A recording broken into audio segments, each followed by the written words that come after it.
My name is Cameron Webb, and I'm here with Pro Mix Academy. And what we're doing today is we're going to be mixing a song by a band called the Aquabats. The song we're doing is a song called Super Rad. And Super Rad came out around 1997. And the Aquabats are a ska band that came out of Orange County. Let's talk a little bit about the members of the Aquabats. So at this time, you had the lead singer, his name is Christian Jacobs. And Christian Jacobs since has gone on to create TV shows like Yo Gabba Gabba. He also created the Aquabats Super Show, and that show you can see on Netflix. And the Yo Gabba was a preschool show, and because of my relationship that I've had with the Aquabats and with Christian over the years, I've been involved with all those shows as well, which is super exciting. The drummer was Travis Barker from Blink-182. He was, when I first met the Aquabats, he had just quit Blink-182, and the first session we worked on, I was excited to record Travis because I knew how good he was. And I remember the band walking in the room, and they walked in with a drum machine. And I looked at the guys, and I said, "Why do you have a drum machine?" And I said, "Where's Travis?" They said, "Travis quit yesterday, so now we're going to record with a drum machine instead of Travis." So I missed this Travis Barker phase, but luckily these were the multi-tracks recorded about a year before that. Let's get down to a little bit of mixing and a little bit of what I did to try to recreate what we're doing.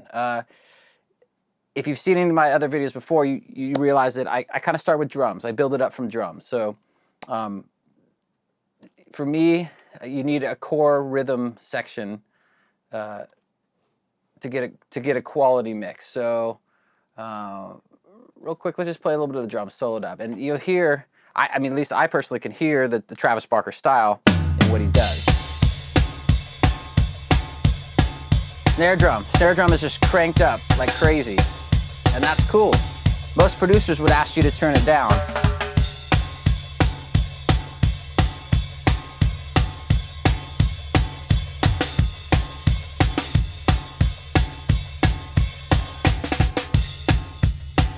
No click track, as far as I know. At least there's no click tracks printed anywhere. It's just this natural meter, and it's awesome. It's great, awesome natural meter.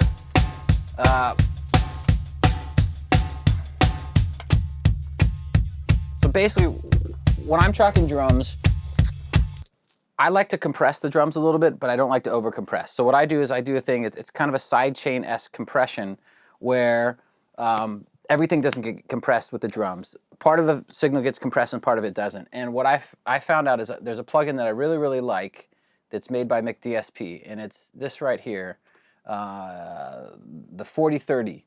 And the 4030 has a little knob here. It says it's a mix knob. So basically when I crank it all this way, if you can see this right here, everything's being compressed all the way. When I take it to the middle, I take it all the way left, there's no compression going at all. So what it is, it's similar to what a lot of people used to do on a board, where they'd have a kick drum over here, and then they'd send it to a compressor, and then they would blend in some of this compressor right here, and you'd have a blend of compression and raw, dry signal. So this is that same trick that we do in here, but McDSP found a way where we can mix that. And you'll notice there's Slate makes like a 1176 that does the same kind of trick, which is really cool.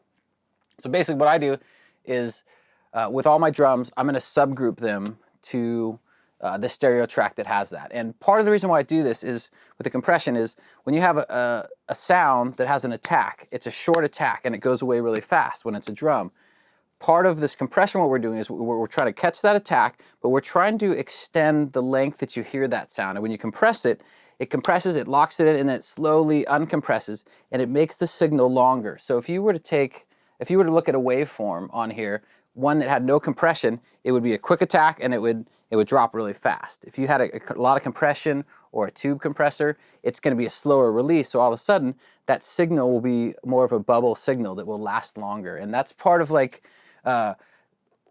that's part of one of the things I really love about mixing and compression, because compression is really important to me. That's like one of my favorite things. And tube compression and good like distressors and compressors like that, they have a lot of that character, that they add this length to your sound, and that's a big thing that I love.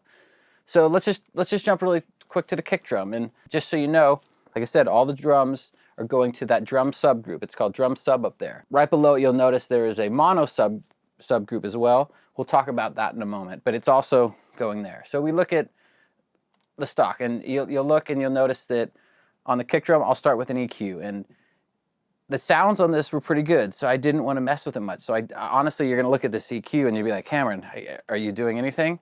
I felt like I needed a little top end, so I'm adding a little bit of top end, and the way I get this top end, I don't just say, hey, I need a 4K or 10K or 14K.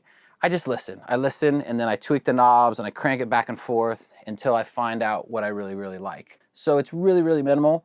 You look here too, I also had a filter on this. The reason why I had the filter is there seemed to be a lot of bottom end that kind of floated around on this when I would compress it. So basically what I'm trying to do is I'm rolling off some low lows, like it's probably like below 50, which in theory, your speakers are gonna get to about 50 or 60, but most speakers aren't gonna have a 25 or that kind of low frequency.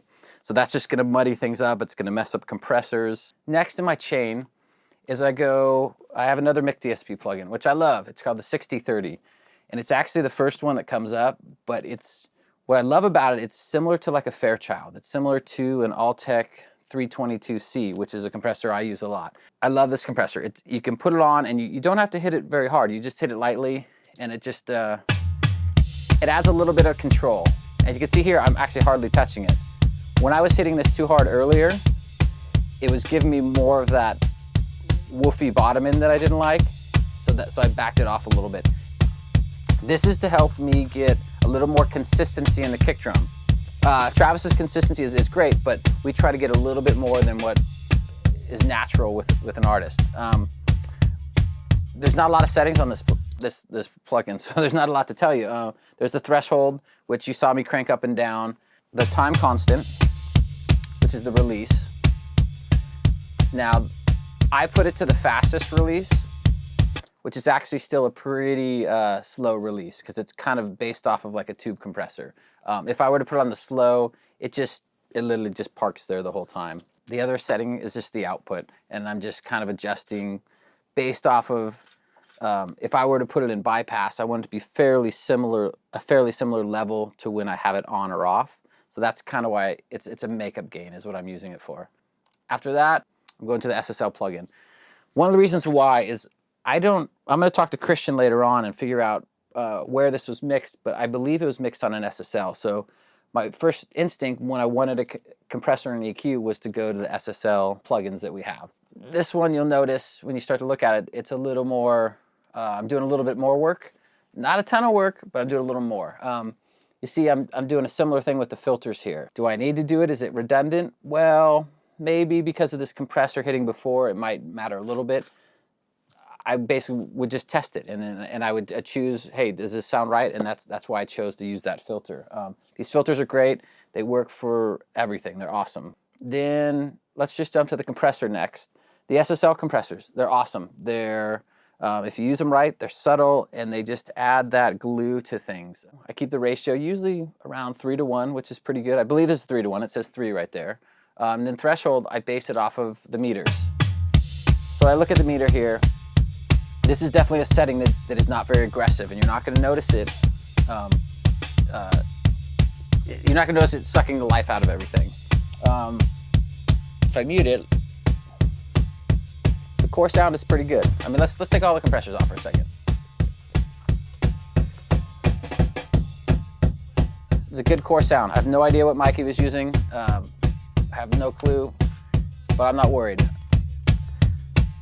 So then I look at EQ. You notice that it seems like I'm brightening it up, and I am brightening it up a little bit because I'm trying to add a little more definition to what he's doing. I think the magic comes on the low end, and the magic comes from the higher mid-range. Those are the two important ones for me. This top high-end one, if you're too aggressive with this, it gets too bright and too brittle for me. So I'm always very careful with this. And with the mid-range, the slope's always nice because you can open it up to a wide,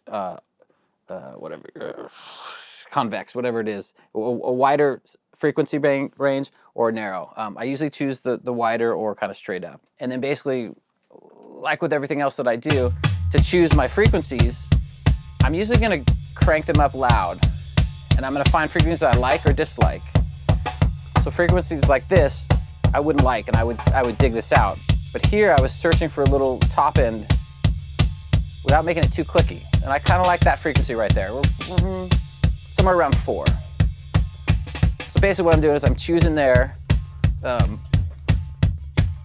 based off of getting a little clarity and everything. And you get down to the low mids. I mean, in general, it's kind of the people always talk about, like, if you want a heavy metal kick drum, take all the 400 out because it's a bad frequency. And it's not always a bad frequency. Sometimes it's interesting. So it just depends on the song and the way it was recorded. And if you look here, you'll notice that I'm actually probably around 400 or 500 that I'm scooping a little bit out because I felt I needed a little more clarity. So you'll notice that I'm doing that. You can tell here though, I got this other little trick going on where I have a narrower Q is what I'm gonna call it in that. I want a little more bottom end, and I basically say around 60, because most people's cars are 60 or 100. That's kind of where they stock cars are kind of set at. So I use that, and I love the feel of that. The rest of the stuff is all, I'm not using the gates, or it's all in phase, so I don't have to worry about that. And the trim, everything's pretty much normal. So basically, straightforward. That's my kick drum. So I start with a kick drum, and I base all my levels off the kick drum.